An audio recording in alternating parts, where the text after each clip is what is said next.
Assalamualaikum warahmatullahi wabarakatuh. Selamat siang Pak Yopi. Perkenalkan, nama saya Dimas Prasio dari absen 11 dari kelas 12-7 yang akan mempresentasikan mengenai materi bulu tangkis. Seperti yang sudah Bapak sampaikan kepada saya terkait presentasi ini, yaitu presentasi ini untuk nilai tambahan saya di semester 5 ini, dan untuk Bapak sendiri membebaskan kepada saya untuk memilih materi yang menurut saya suka di semester ini. Maka dari itu, karena materi bulu tangkis adalah materi yang saya suka, saya mengambil materi ini untuk saya presentasikan dan diupload ke YouTube agar teman-teman semua bisa melihat hasil presentasi saya. Baik Pak, langsung saya mulai aja. Di sini di depan terdapat bulu tangkis, Dimas Prasio dari kelas 12-7, materi PJOK, dan guru pembimbingnya adalah Pak Yopi. Baik Pak, kita langsung masuk aja Pak ke definisi dari badminton. Sebelum kita masuk ke teknik, ke jenis-jenis, ke peralatannya, kita harus tahu dulu Pak apa itu badminton, definisi badminton.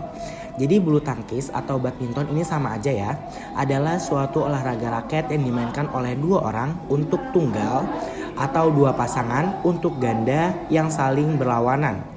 Mirip dengan tenis, bulu tangkis bertujuan memukul bola permainan, kok atau shuttlecock melewati jaring agar tidak jatuh di bidang permainan lawan yang sudah ditentukan dan berusaha mencegah lawan melakukan hal yang sama. Jadi intinya permainan badminton ini hampir mirip dengan tenis, di mana yang mencetak skor itu adalah kok ini. Jika kok jatuh ke area lawan yang sudah ditentukan, yang akan saya jelaskan, itu maka akan mendapatkan poin untuk tim yang menjatuhkan di area lawan. Baik, selanjutnya ada sejarah dunia dari badminton. Di sini saya sudah merangkum dari beberapa informasi yang sudah saya dapatkan, Pak. Jadi organisasi yang dimainkan olahraga yang dimainkan dengan kok dan raket kemungkinan berkembang di Mesir kuno sekitar 2000 tahun yang lalu, tetapi juga disebut-sebut di India dan Republika Rakyat Tiongkok. Jadi ini masih simpang siur sebenarnya badminton ini dari negara mana. Nah, olahraga kompetitif bulu tangkis diciptakan oleh petugas tentara Britania di Pule, India pada abad ke-19 saat mereka menambahkan jaring dan memainkannya secara bersaing. Oleh sebab kota Pule dikenal sebelumnya sebagai Puna. Permainan tersebut juga dikenal sebagai Puna pada masa itu. Jadi pada abad ke-19 dari petugas tentara Britania di Pule di India ini menciptakan bulu tangkis lagi namun dimodifikasi, ditambah lagi jaring-jaringnya. Dan dulu tuh namanya bukan badminton tapi bisa dipanggil sebagai Puna, olahraga Puna. Selanjutnya di sini ada induk organisasi badminton. Di sini International Badminton Federation atau IBF didirikan pada tahun 1934. Jadi awal nama induk organisasi dunianya ini adalah IBF atau IBF. Pada IBF Extraordinary General Meeting di Madrid, jadi diadakan meeting di Madrid di Spanyol pada 2006, usulan untuk mengubah nama International Badminton Federation menjadi Badminton World Federation. Jadi pada rapat tersebut, pada meeting tersebut ada usulan bahwa IBF ini akan diubah menjadi BWF, dan pada rapat kali itu disetujukan bahwa akan berpindah nama menjadi BWF atau kepanjangannya adalah Badminton World Federation. Nah, perlu diketahui juga bahwa Indonesia juga memiliki induk organisasi. Pada tanggal 5 Mei 1951 di Bandung lahirlah PBSI, Persatuan Bulu Tangkis Seluruh Indonesia, dan pertemuan tersebut dicatat sebagai kongres pertama PBSI. Jadi gitu ya, punya dua induk organisasi, ada dunia dan juga nasional. Untuk yang dunia itu saya sebutkan lagi adalah BWF yang sebelumnya IBF. Jadi kalau ditanya sekarang nih apa, jawabannya BWF ya, adalah Badminton World Federation. Dan yang nasional ini adalah PBSI atau Persatuan Bulu Tangkis Seluruh Indonesia. Baik, lanjut kita ke jenis pertandingan. Di sini sudah saya tampilkan, saya sajikan terkait jenis pertandingan badminton ini. Yang pertama adalah tunggal putra. Maksudnya gimana sih tunggal putra ini? Seperti yang sudah saya jelaskan sebelumnya mengenai definisi badminton ini adalah pertandingan yang dibagi dua lapangannya secara lawan dan lawan. Nah, tunggal putra ini adalah 1 lawan 1, di mana satu orang ini adalah berjenis kelamin putra dan yang satu juga harus berjenis kelamin putra. Jadi seimbang. Nah, jadi di sini tunggal putra melawan tunggal putra. Nama jenis pertandingan adalah tunggal putra, di mana laki-laki melawan laki-laki 1 lawan 1. Lalu yang kedua ada tunggal putri, yaitu di mana pertandingan ini hampir sama seperti tunggal putra, namun yang berbeda hanya gendernya aja. Gender di sini adalah berkelamin perempuan. Sama 1 lawan 1 berjenis kelamin putri atau perempuan. Selanjutnya ada ganda putra. Ganda putra ini adalah pertandingan di mana satu tim ini memiliki 2 atlet atau 2 orang. 2 ini tentunya akan melawan 2 orang juga. Dan 2 orang ini dan totalnya 4 orang ini harus berjenis kelamin laki-laki, yaitu dinamakan ganda putra. Selanjutnya ada ganda putri. Di sini saya ambil foto atlet Indonesia, di mana sama seperti ganda putra, 2 lawan 2. Satu tim memiliki 2 orang, di mana totalnya adalah 4 orang yang akan bertanding. Semua 4 orang itu berjenis kelamin perempuan, ganda putri. Lalu di sini ada jenis pertandingan badminton yang terakhir adalah ganda campuran. Ganda campuran ini adalah 2 versus 2. Satu tim memiliki 2 orang, namun yang membedakan dari ganda putri dan ganda putra ini adalah campuran, di mana dari 2 tim tersebut 1 diambil perempuan dan 1 diambil laki-laki. Dan sama seperti lawannya juga, lawannya harus sama, di mana satunya harus perempuan dan satunya harus laki-laki.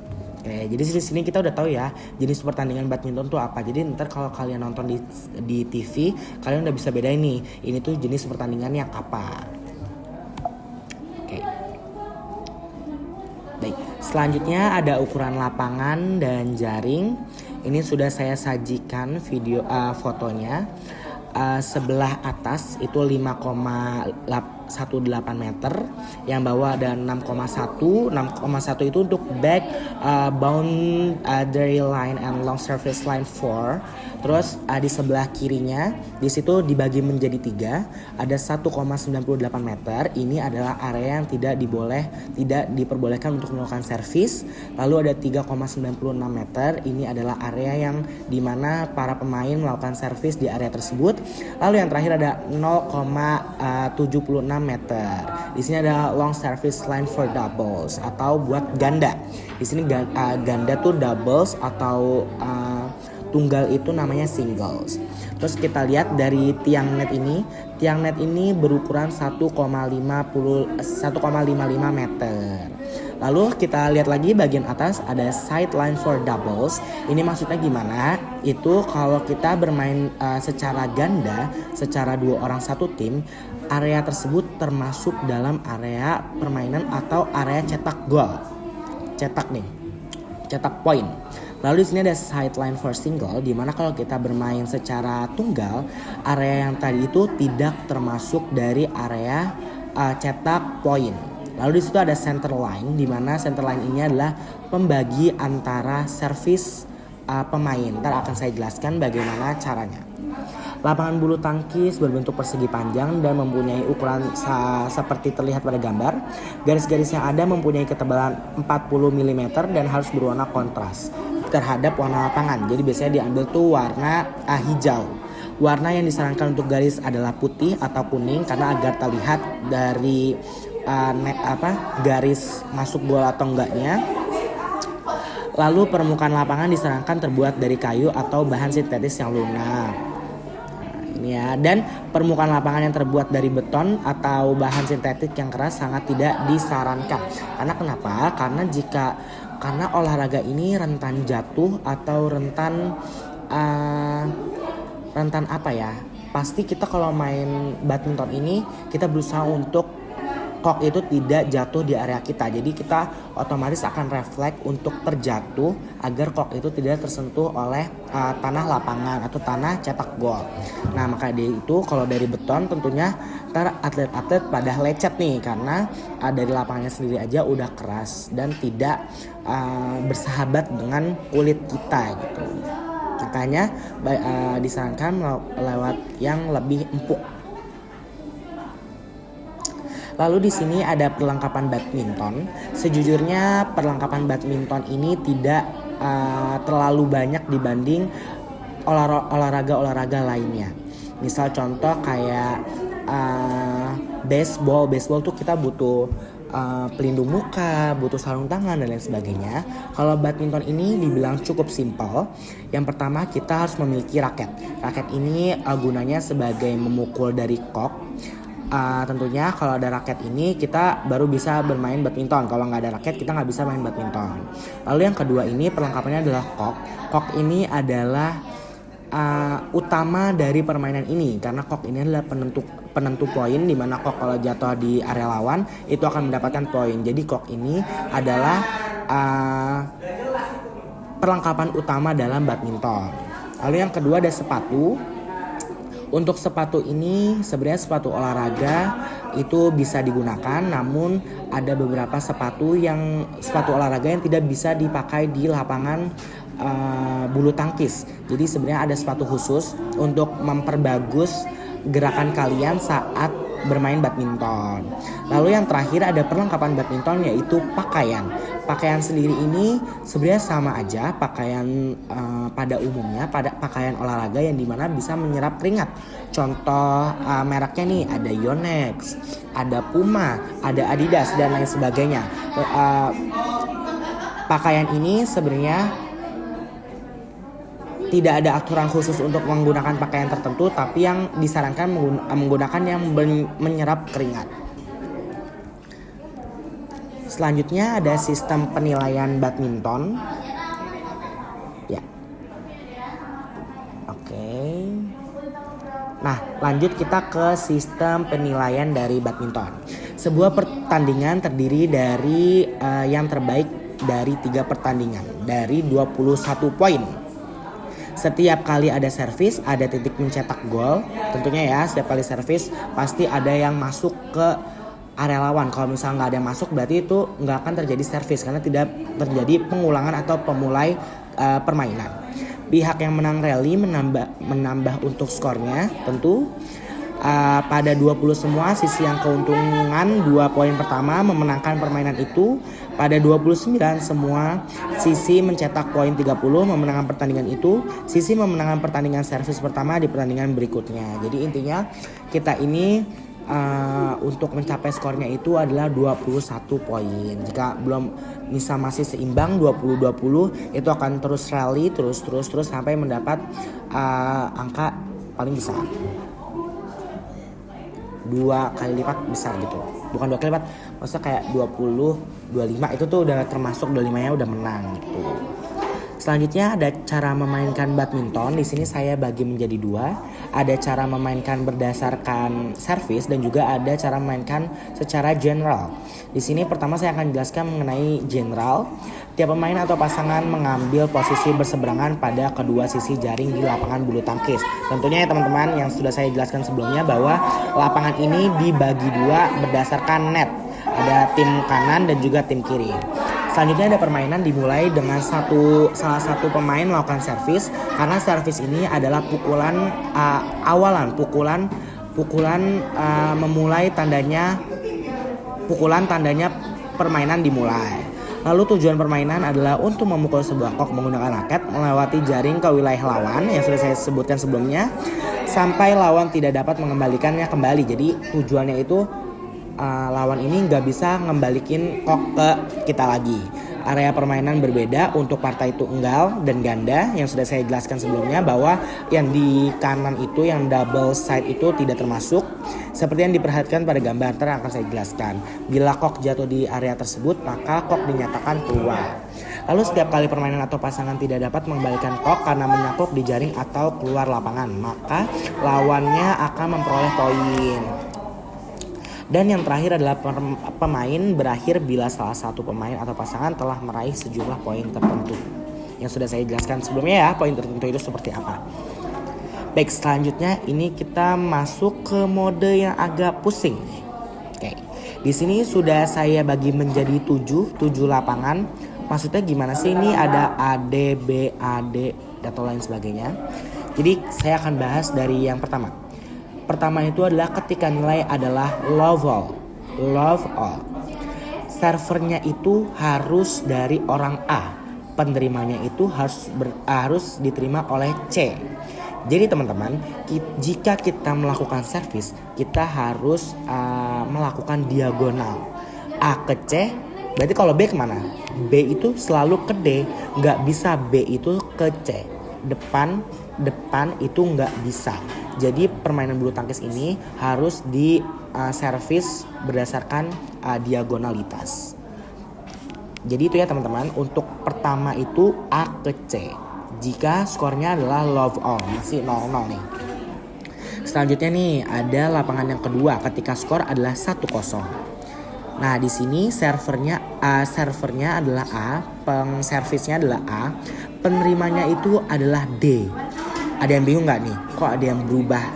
Jadi teman-teman, kalau misal A ini mendapatkan poin, tentunya dia kan akan 1-0 ya. Jadi 1 ini adalah ganjil. Itu akan berpindah tempat teman-teman. Oke, berpindah tempat, dan A ini yang mencetak skor gitu. Jadi berpindah tempat, A ke B dan B ke A. Terus teman-teman, A ini nggak boleh ke C, nggak boleh ke orang yang tadi, tapi A ini harus ke D, dimana itu harus diagonal melakukan servisnya. Selanjutnya ada ketika skor 1 sama nih, tim CD memenangkan nih. Itu servernya adalah ini harusnya lapangan yang ketiga nih, lapangan yang keempat. Dah kita abaikan, kita lihat lapangan yang keempat, di mana harusnya D ini servis ke A, oke? D ini servis ke A, karena harus diagonal dan 1 sama, di mana yang atas ini mencetak gol. Oke. Kita langsung ke lapangan terakhir aja kali ya, ketika skornya adalah 3 sama nih. Ada DC, AB 3 sama. Itu servisnya otomatis A dan penerimanya adalah C, di mana C dan D ini bertukar karena baru aja mendapat poin, bertukar, dan posisinya yang servis duluan adalah A karena tim sebelah yang memenangkan skor sebelumnya. Ya, jadi gitu ya. Kalau misal A lempar ke tim B dan masuk, itu yang melakukan servis adalah tim B. Oke. Jadi sini teman-teman udah ngerti ya bagaimana bentuk dari diagonal ini dan harus seperti apa. Nah, di sini ada cara memainkan. Ini untuk ganda. Sisi A hanya memiliki 1 servis. Servis ini lewat berturut-turut pada permainan seperti yang ditunjukkan pada diagram. Pada awal permainan dan ketika skor sama, server melakukan servis dari sisi kanan lapangan, dan ketika server melakukan servis dari sisi kiri. Jika pihak yang melayani menang rally, server mendapat 1 poin dan server yang sama melakukan servis dan sisi alternatif. Jika sisi penerima memenangkan rally, skor sisi penerima titik. Sisi penerima menjadi bagian yang servis. Nah, ini ya teman-teman yang udah saya jelaskan sebelumnya. Nah, selanjutnya ada cara memegang raket. Nah teman-teman, cara memegang raket ini sebenarnya suka-suka kalian, bagaimana senyaman kalian. Tapi di sini terdapat 3 cara pemegang raket yang benar gitu. Nah, kita bahas satu persatu. Yang pertama ini ada forehand grip.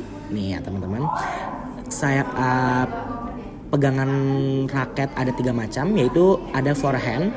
Pegangan ini dapat diperoleh dengan cara mendirikan raket dari sisi tegak dengan lantai pegangan hampir sama dengan posisi tangan sedang bersalaman. Jadi gini ya teman-teman, posisinya itu berdiri seperti ini, ceper, lalu kita bersalaman. Gini ya teman-teman, cara pemegang forehand. Pegangan forehand grip tuh seperti itu, bersalaman. Kata kuncinya bersalaman. Selanjutnya ada backhand grip. Pegangan ini dapat diperoleh dengan jalan memutar seperempat dari kanan pegangan forehand. Forehand kita putar derajatnya 1/4. Kita putar. Jadi yang ceper itu beda arah dari forehand. Oke. Lalu yang terakhir ada cara pemegangannya, yaitu pemegangan pukul kasur atau misal kalian pasti udah dengar dari SD, yaitu American grip. Nah, cara pemegangan ini adalah mula-mula raket diletakkan secara mendatar di atas lantai seperti ini. Pengangkat hingga bagian tangan antara ibu jari dan jari telunjuk menempel pada bagian permukaan. Gini. Mungkin ini agak susah karena gini. Oke. Di sini teman-teman udah tahu ya bagaimana cara pemegang raket yang benar. Untuk jenis-jenisnya suka-suka sama kalian, kira-kira mau pegangnya seperti apa. Yang penting nyaman untuk melakukan pergerakan atau pemukulan kok. Selanjutnya di sini ada teknik pukulan badminton. Yang pertama itu ada servis, namun untuk servis sendiri akan saya bahas secara khusus. Di sini yang pertama adalah pukulan lob seperti pada gambar. Lalu ada pukulan smash atau pukulan kencang, cepas. Lalu ada pukulan drop shot. Lalu ada pukulan drive di mana pukulan mendatar. Jadi ini fungsinya untuk lawan agar kewalahan. Karena biasanya kan lawan begini atau begini. Tapi karena drop ini agak bingung lawannya untuk memukul karena tidak ada persiapan. Lalu ada pukulan netting. Pukulan netting ini gimana ya? Antara kok dan net ini beda tipis gitu. Jadi lawannya akan kewalahan untuk memukul balik. Oke. Selanjutnya ada teknik memukul kok untuk servis yang saya sudah bilang secara khusus tadi. Pukulan servis merupakan pukulan dengan raket yang menerbangkan shuttlecock ke bidang lapangan lawan secara diagonal dan bertujuan sebagai permulaan permainan. Sudah saya sebutkan sebelumnya bahwa servis ini adalah pukulan permulaan. Nah, di sini sudah saya bagi jadi 4. Yang pertama ada servis pendek seperti itu gambarnya. Lalu ada servis panjang, ini agar koknya ini melambung ke belakang. Lalu di sini ada servis mendatar seperti drop shot juga atau drive. Lalu yang terakhir ada servis cambuk. Servis cambuk ini kalian perhatikan di sebelah kanan. Oke, jadi dia begini. Oke, di sini udah ngerti ya. Oke, terakhir nih saya akan bahas mengenai teknik memukul kok. Oke. Di sini terdapat 6 bagian. Kita bahas dari sebelah kiri dulu. Yang kiri adalah pukulan bawah atau underswing. Jadi dia pukulannya itu terbuka. Bagian ini di depan. Lalu kedua adalah pukulan sisi atau forehand. Lalu atasnya kita bahas lagi ada pukulan atas kepala atau overhead. Jadi di atas kepala koknya itu. Lalu ada pukulan kilas atas kepala atau overhead backhand. Nah, di sini teman-teman udah beda nih. Yang depan ini bukan ini, tapi ini. Lalu ada pukulan sisi kilas atau forward swing backhand di tengah-tengah. Lalu yang terakhir adalah pukulan bawah kilas atau underswing backhand. Jadi di bawah tapi bagian depannya itu seperti ini. Nah, gimana nih teman-teman? Udah cukup jelas belum saya menjelaskan mengenai permainan bulu tangkis? Semoga teman-teman paham, dan jika ada permainan bulu tangkis, kalian bisa menerapkan apa yang sudah saya jelaskan sebelumnya. Di sini kita udah bahas ya dari definisi, dari sejarah, dari induk organisasi, lalu ada pukulan, ada teknik memukul, ada perlengkapan dan lain sebagainya. Nah, baik Pak Yopi, cukup sekian presentasi dari saya mengenai bulu tangkis ini, di mana bulu tangkis adalah materi favorit saya dari Pak Yopi menjelaskan di kelas saya. Saya tutup Pak Yopi, kurang lebihnya mohon maaf. Terima kasih atas perhatiannya. Wassalamualaikum warahmatullahi wabarakatuh. Sampai jumpa.